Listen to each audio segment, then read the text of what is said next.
Ganda ng palayan guys. So may mga pato, yung mga itikin kanina ano, andun no, nakakulong.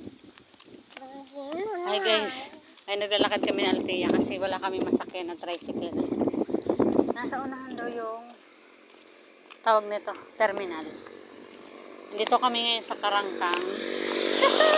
First time ko makapunta dito, naglakad lang kami. Pauwi, naglalakad na kasi wala tayo naman doon na tricycle. Ba't ganoon?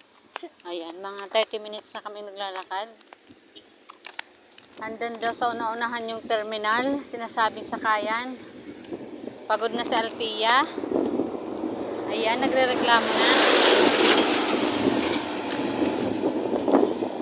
Ayan, nagre-reklamo na ang bata. Saan tayong terminal?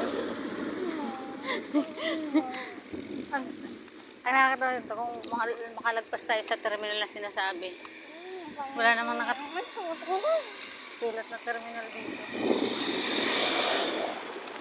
At magtatanong tayo kung saan na yung terminal.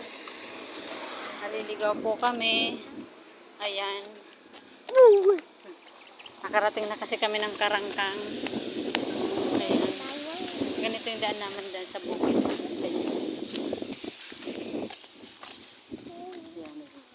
Tama, may mga tanim sila dito. Tapos may sitaw sila guys. So.